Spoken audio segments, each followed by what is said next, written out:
I accepted that I did have, a problem, and mentally I was not right. And yeah, I was diagnosed with depression, anxiety, and a personnel disorder.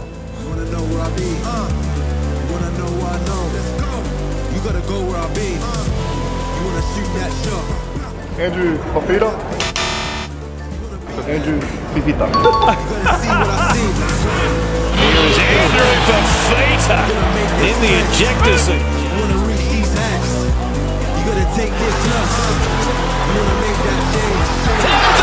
might not need it, big Fifita trap final. Talo for Coconutters. In this session of Coconut Sports Talk, I'm joined by MMT and NRL superstar Andrew Fifita, who is here to talk to us about his mental health journey and the launch of his new mental wellness app, which I'm excited to find out more about. So Andrew, you've been pretty open about your mental health and wellness in recent years. Was there a time that you can pinpoint as to when you first realized you were struggling or you knew you weren't right?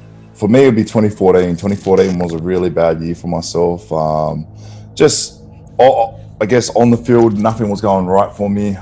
Even off field was a lot of drama, a lot of stress, a lot of just injury-wise was taking its tolls, and a lot of work-related stuff was just felt like nothing was going right for myself. So, growing up in a bit of a hard-headed way, it's kind of, you'll be right, get over it, let's go. I never grew up learning about anything to do with mental health, so it's just one of those things. Now it's until now I've got through it, and yeah, I can share my journey with others. And what was the point that you were like, okay, I need professional help, I need to see someone about this? It wasn't until I went into rehab for the first time, and I still didn't accept it. I think acceptance that something is wrong is the main priority. It took a whole, I did my little course of 3 weeks and went on holiday with my family and come back, and then went back to pre-season, like going into the 2015 season, acting like nothing at all had happened. It got till a week out from Christmas, and I just looked at my brother and just said, look, something is wrong and I want to learn. So, it was a big step for myself, because the start of my journey started from then. And so with the rehab program that you went into, I guess a lot of people would be curious as to like what happens and what you have to go through in that program, and how it helps. Yeah, it's a 3-week program, and you learn all about, I guess, like depression. You see a psych every day. And when I say a psych, a doctor who, is there just for you. Made me open up with my family, open me up. So the first week that I went in with no phones, no nothing. I really wanted to focus on myself, and it was really, really tough. But I got in routine. I really focused on myself and focused on my family. I had my few phone calls to my family, and I was quite fortunate to go into a really good, rehab facility. That's just out west at the Hills Clinic, and it really helped me. Made me open up to, I guess, my parents, got all the negatives out of my life. It really just felt like weights coming off my back. So it was really good to do that. And then I promised my missus I'll go back in 2 years, and really, I knew I wasn't mentally right then. I come up with a plan to come off all the medications, and by 2 years later, and that was the end goal for me. So I started my, my journey in 2014, and kind of got to 2016. And I guess at the end of that, we ended up winning the comp. We ended up, everything was going really well. My wife was pregnant with our third child, and everything was going so right for me. But, while I was on top of the world, I had to remember I had to go back into that rehab facility and learn more.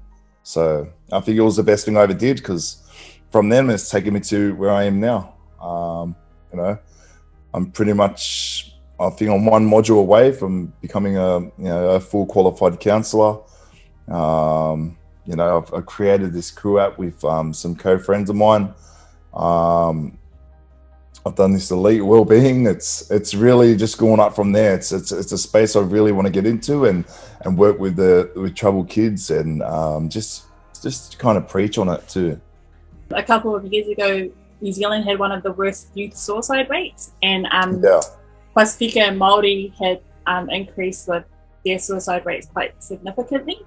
Why do you think it's important for our Pacific community to talk about mental health problems, and also for men to talk about their mental health? Well, it's huge. I remember in 2016, after my journey, I ended up flying back down to Christchurch. My brother-in-law was out there, and we did this big whole suicide program. I got to talk in front of, you know, stage, and we had the big footy international comp down there, and got to just express myself when it comes to that side. And I guess that's a side where no one ever sees it. Just sees the big tough guy that, you know, goes out in the footy field and does his best work out there. But I think making aware of this is a massive problem for especially, I guess, our Pasifika people, our Maori people over there. It's huge. It's the same as over here with the Pacificas and the Indigenous people. It's a massive, I guess, if somewhere where my journey wants to take me, it's down this path. It's an eye opener, and for our people, it's, you know, that's what inspired me to do this app, because I want people to talk, and, you know, it's not that hard to pick up your phone and just text anyone, or even just lay a comment out there just to see how your friends are doing. I'd rather ask questions and then be regretful later on. So, yeah. Because with you being a pro sports player, was it hard to maintain and complete your program, and also maintain a good mental health and wellness at your level? Because there's so much that rides on you guys' shoulders, like expectations from coaches, like you were saying, family, and then add into the mix media, keyboard warriors. Yeah. There was a you know, and the first time I ever went in, it was a bit shaky that kind of time, because no one understood the whole well-being side to this. The whole mental health aspect of, you know, when we talk about mental health, no one was, I guess, even growing up in school, I never really learned about anything to do with the brain, where we're trying to push it so much now that it's there for, I guess, everyone, especially a lot of the juniors coming through. Every club acknowledges it now, so it's a massive thing. But for us, I took it all upon myself. So I try and worked out. We normally have 2 weeks over the Chrissy break. I just went in just before that Chrissy break and missed a few days. But the only thing I missed out on was Christmas with my family and New Year's with the family. So that's the sacrifice I had to do just to, you know, to give it better me. I got no regrets in doing it. I know I missed Christmas and that, but they still got to come visit me. It's one of those things. It's a sacrifice you have to do, but it was a learning curve, and I think it was the best learning. I was never the best in school, but when I went there, I was pretty much an A student, wanting to learn about everything. So I know triggers. I know, you know, what works best for me, and just pretty much knowing myself now. I put myself in and out of positions, and So tell us about the Croo app. You know, I'd have made Wine Jardian. I designed this app on my own computer and said I really want to take this into schools and just as a teenage kind of form, just to see your mates. Everyone has a bad day some days, and some people have good days. So, you know, I kind of showed my app to someone, and he was like, look, I went over the laptop, and it was pretty much all ready to go for me. So I've really jumped on. I added my pieces into it. I feel like it's really coming aboard now. So, you know, we threw out with the Croo app. So it's about making your own crews in the app. Everyone's got friends, families, trusted. For me, it's all my trusted friends and family that really know me.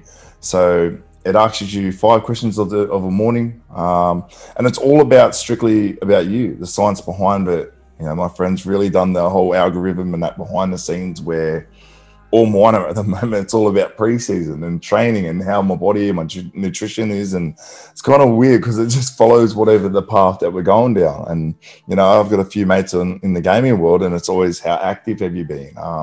have you been to train today? It's kind of weird, and they're like, oh my god. So yeah, no, it's a really good way just to, you know, to see how your friends and family are going. If you're just trying to catch up with someone, you see they're having a bad day, it's just simple. It shows it. It just makes me want to reach out. So yeah, I really liked the gifts feature. yeah. What would be your favorite feature of the app? Yeah, mine would be up there too. The inspire, like I said the other day, like I woke up and I knew how to early start with footy, and I just seen this one by Muhammad Ali, and it made me want. I ended up sending it to my little brother, and you know us, we were all about being stronger than little siblings, and my younger brother TJ is always on me like, nah, I'd beat you, and this one was pretty much, when you think you can beat me, you better wake up and apologize. And it just really, it got me going, and it made me smile for the morning. So I sent it to him. He had a great day at work, and I had my great day, but it was just a good laugh. You know what I mean? So it was just little things like that, just brighten up your, you know, I guess your family's, your friends' day. It's, yeah, one of those things. So I've suggested to some of the boys go for a walk down the beach and that. And there's so wherever you're at, there's suggestions, all the local places around you, whatever you choose. So yeah. Yeah. I heard you when you were talking to Ice on the Ice project, and you were saying that that you're also developing one for kids. Yeah. Yeah, is that coming soon? And yeah, how will it differ from the adults one? Trying to go for just between kindergarten and year 6 to get an understanding. It's like a head start in the schooling system. Trying to get it as a roll call kind of way, where, you know, the kids will come up, show how they're feeling, tap it, and just strictly between them and their trusted teacher. That's their teacher for the year. And I guess at the end of every school term, it will come up with a, you know, I guess a alert system where it shows a report card. So everyone gets a report card after the year term, and we'll just send them through a like a welfare check kind of thing to show your parents how your kids are being going, and, you know, if there was any signs during the year that you could see your son or your daughter was struggling a bit. It's just a, you know, opening. A lot of flags will go off if it was 3 times. If they press sad 3 times in a row, 3 days in a row, then there's a talking point to talk about. So it's going to be really good, and hopefully by February, when school goes back, and hopefully we get it rolling into a few schools around the Shire and a few schools out in the country towns. It's just start small and kind of gradually grow like we are doing with Croo. Yeah, I think it's so important for kids because a lot of them, they probably keep things bottled up and wouldn't share. But in this generation and like in this day and age, everyone's like sweet on their phones and stuff. Have you like tried it out in schools, presented it to teachers and things like that? Yeah, no, we had a big talk with some of the teachers, and I think the workload was the biggest thing that come out of it. So we just thought of the best way how to do it. Everything's just pretty much all solved for them. There'd be really hardly no work for them. The report card's all given up and it's all done for them. All they have to do, literally, if they're going to print the report card out, print this welfare check in and just slide it in the back of the report card. If they do it digital, it'll come straight up in their things in the PDF. So yeah, it's all well thought out. Yeah, quite exciting times for Croo kids to come out. And, you know, we just went global with Croo, and hopefully we can start with Australia and New Zealand, and then pretty much head that one global as well.